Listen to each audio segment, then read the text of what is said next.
વિદ્યાર્થી મિત્રો, જો તમે હજુ અમારી યુટ્યુબ ચેનલને સબસ્ક્રાઇબ નથી કરી તો અત્યારે સબસ્ક્રાઇબ કરી લો. પ્રીવિયસ વિડીયોઝ નથી જોયા તો એ જોઈ લો. ફોર્મ્યુલાઝ યાદ કરી લો તો તમને આ વિડીયોમાં સમજવામાં ખૂબ જ સરળતા પડશે. વિદ્યાર્થી મિત્રો, અહીંયા LHS છે sec θ minus tan θ upon sec θ plus tan θ.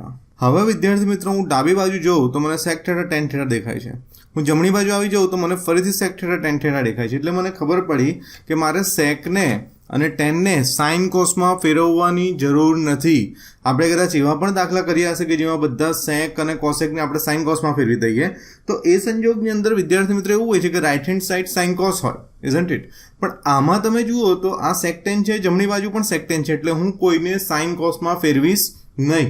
પરંતુ અહીંયા હું આઈડેન્ટિટી નિત્યસમ a સ્ક્વેર માઇનસ b સ્ક્વેરનો ઉપયોગ કરવા પ્રયત્ન કરીશ. a minus b a plus B. હવે આ આઈડેન્ટિટીનો ઉપયોગ ત્યારે કરી શકાય કે મારી પાસે બે બ્રેકેટ હોય અને બંનેમાં મેમ્બર સેમ હોય, એકમાં માઇનસ એકમાં પ્લસ અથવા એકમાં પ્લસ એકમાં માઇનસ, અપોઝિટ સાઇન હોય. તો એ એપ્લાય કરવા માટે શું કરીશ તો અહીંયા અંશ અને છેદમાં હું લખી દઈશ sec θ માઇનસ tan θ.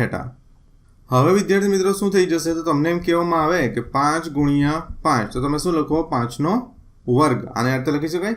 તો અહીંયા તમે જોઈ શકો છો sec θ માઇનસ tan θ આખું એક પદ છે અને આ સેમ પદ, આ એકનું એક પદ બે વાર રિપીટ થાય છે. એટલે હું અંશમાં એવું લખી શકું કે sec θ minus tan θ whole square, right? કારણ કે એકને એક પદ બે વાર રિપીટ થાય છે. નીચે આ રેડ પેનથી લખી છે તે આઈડેન્ટિટી એપ્લાય થશે. મેમ્બર સેમ છે, સેમ છે, સેમ છે, સેમ છે, એકવાર પ્લસ એકવાર માઇનસ. એટલે અહીંયા લખાશે sec square θ minus tan square θ. હવે તમારે ત્રણ નિત્યસમો જે છે, ત્રિકોણમિતીય નિત્યસમ, એને યાદ કરો અને જુઓ કે એમાંથી કયું સેકટેન વાળું છે. તેમાં મારી પાસે એક છે 1 plus tan square θ is equals to sec square θ. આ મારું સૂત્ર છે, બરાબર? હવે tan સ્ક્વેર θ ને પેલી બાજુ લઈ જાઓ તો શું થઈ જશે?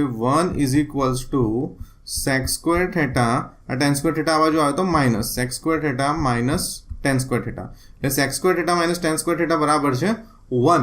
એટલે અહીંયા ઉપર હું લખીશ sec θ minus tan θ whole square, sec θ minus tan θ whole square, અને છેદમાં લખીશું 1. હવે વિદ્યાર્થી મિત્રો, મારો છેદ તો જતો જ રહ્યો, છેદ મારે લખવાનો જ નથી. અંશની વાત કરીએ તો આ જુઓ, તમને આ મેળવવું છે તો આનું વિસ્તરણ કરીશ તો કંઈક મને આવું મળશે. હવે આનું વિસ્તરણ માટે કયું સૂત્ર વપરાશે? આના વિસ્તરણ માટે સૂત્ર વપરાશે a square minus 2ab plus b square. હવે વિદ્યાર્થી મિત્રો, આમાં a બરાબર આપણે લઈશું sec θ અને b બરાબર લઈશું આપણે tan θ. હવે જો તમને પ્રશ્ન થતો હોય તો વિદ્યાર્થી મિત્રો, આ બે વસ્તુ અલગ છે, a square minus b square અને a minus b whole square. આ બંને વસ્તુમાં શું તફાવત? તો હું તમને એમ કહું કે 5નો વર્ગ ઓછા 2નો વર્ગ, તો તમે કહેશો 25 ઓછા 4 21. અને પછી હું તમને એમ કહું કે 5 ઓછા 2 આખાનો વર્ગ, તમે કહેશો 3નો વર્ગ અને 9. તો બંનેનો જવાબ સેમ નથી. એટલે આ હોલ સ્ક્વેર છે, આખાનો વર્ગ છે, અને આ બંનેનો સેપરેટ વર્ગ છે. બંને વસ્તુમાં તફાવત છે. હવે આનું વિસ્તરણ જે છે વિદ્યાર્થી મિત્રો, એ તમને હું અહીંયા બતાવી દઉં છું. તો તે કંઈક આ રીતે થશે. એની જગ્યાએ લખીશ sec θ, એટલે sec સ્ક્વેર θ માઇનસ 2. એની જગ્યાએ લખીશ sec θ, બીની જગ્યાએ લખીશ tan θ, અને છેલ્લે લખીશ tan સ્ક્વેર θ. તો આ જે વિસ્તરણ છે તે હું અહીંયા લખીશ. હવે વિદ્યાર્થી મિત્રો, તમે જુઓ અને તમારી RHS ને કમ્પેર કરો તો તમને 2 sec θ tan θ નીચે મળી ગયું છે, બરાબર છે? પણ આ 2 tan સ્ક્વેર θ નથી, તમારી પાસે ઓનલી tan સ્ક્વેર θ છે. તો આની અંદર આપણે શું કરીશું તો sec સ્ક્વેર θ માટે આપણી પાસે આઈડેન્ટિટી છે કે 1 plus tan square θ is equals to sec square θ.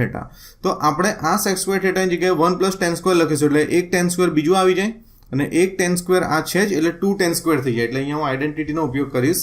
sec square θ ની જગ્યાએ લખીશ 1 plus tan square θ minus 2 sec θ tan θ, અને છેલ્લે લખીશ tan સ્ક્વેર θ.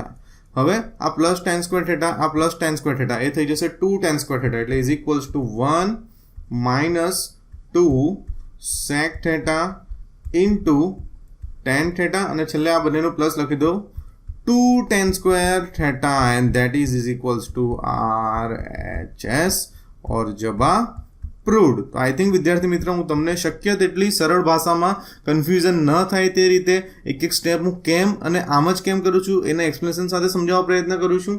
જો તમને અમારા વિડીયોઝ પસંદ આવતા હોય તો તમે અન્ય social networking website Facebook Twitter પર પોસ્ટ કરી શકો છો.